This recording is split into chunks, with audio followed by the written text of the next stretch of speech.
We need to mobilize politically. Political mobilization is what is needed. Not other forms of self-defense activity, which, survivalism or what have you. That will not do it. These, you can do in your spare time. But your principal concern ought to be how to mobilize politically, because what we need is something that will amount to a united front against fascism. In other words, a united front against those economic policies, institutional policies, and foreign policies, too, that can be identified as in the fascist tradition. And when I talk about fascism, let's use the Italian fascism of Mussolini as a good example of that. It's one that allows us to study the thing a little bit more dispassionately, maybe, than some of the other examples, as people can readily understand. I would urge people, in addition to reading my books, Obama, the Postmodern Coup, and Barack H. Obama, the Unauthorized Biography, just go to your public library and get any book about Mussolini, any book about fascism, about the history of Italy right after World War I, the history of the 1920s and 30s. There are also good books about fascism in general. The problem that people have today is that the understanding of fascism has been reduced to a very, very low level.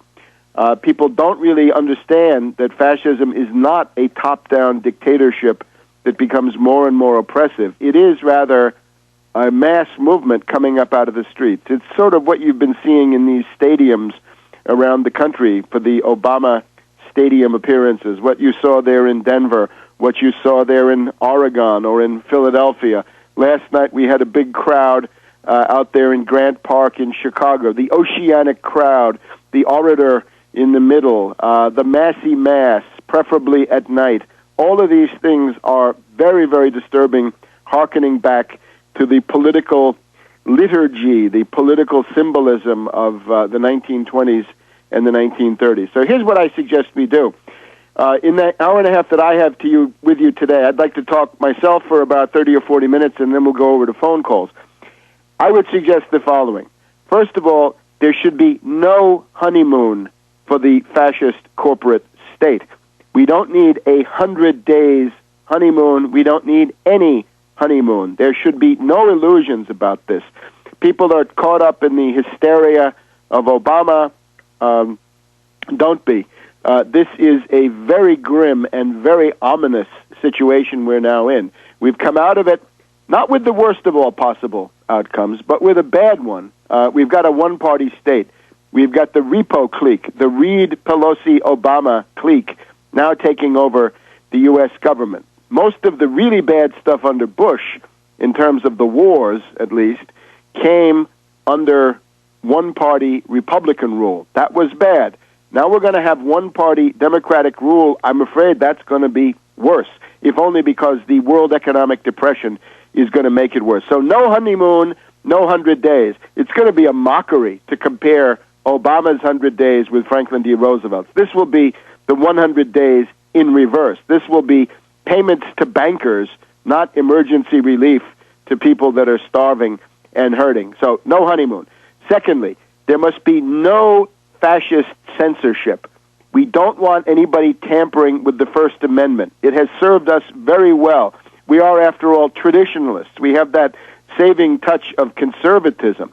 We want the full freedom guaranteed in the First Amendment of the Constitution. We don't want to hear about fairness doctrines.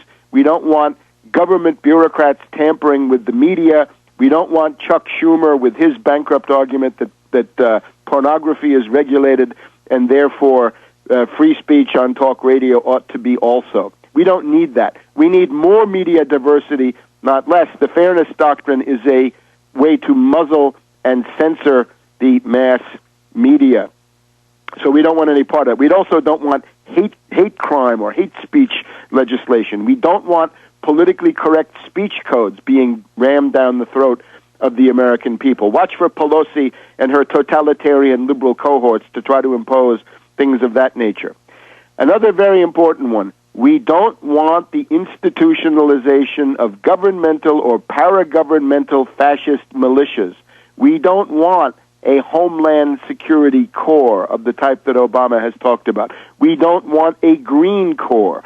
We don't want any of the 4 or 5 different kinds of quasi-fascist or fascistoid militias which Obama has proposed to create using public funding. ACORN is in some ways already a pilot project. It's a kind of a militia using government money, and you can see what they do, right? You don't have to expect them to come forward with black shirts or brown shirts, carrying billy clubs and dosing out castor oil to make their opponents sick to their stomach.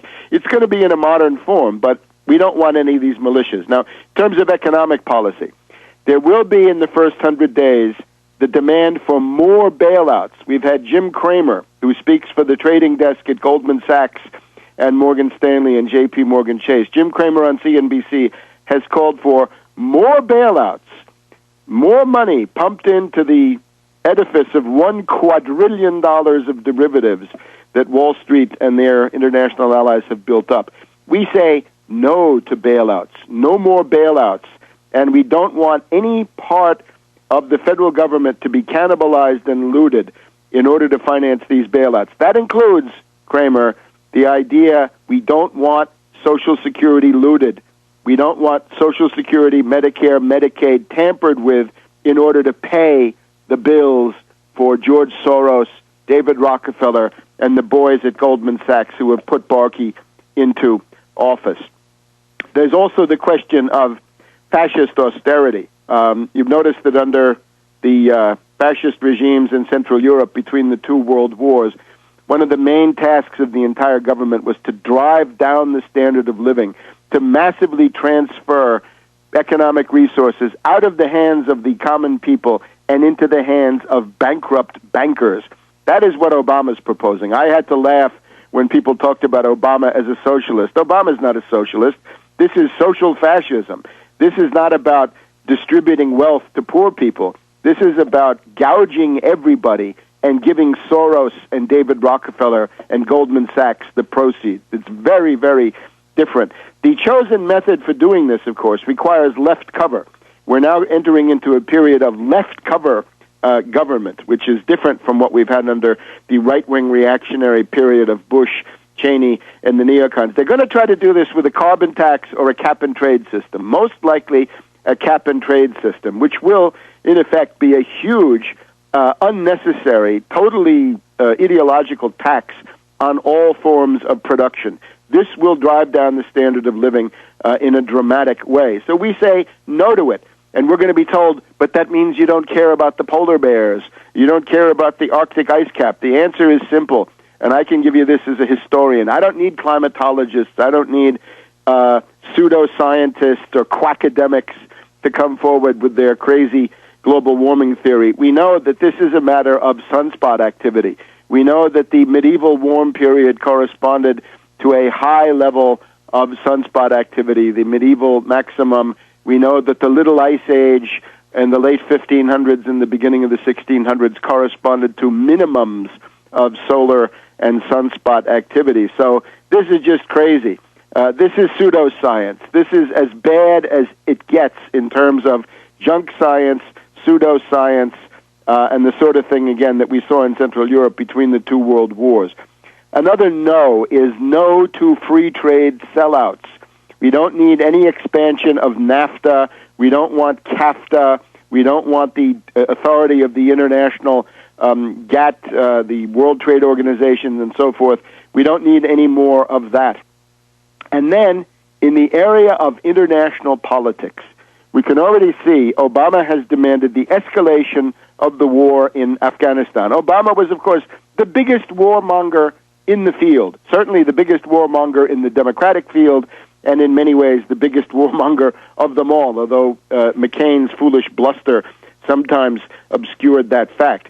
So it is a question of no to a confrontation with Russia, no confrontation with China, no attack on Sudan, no escalation of the Afghan war, no attack on Pakistan, because that is the secret of that one.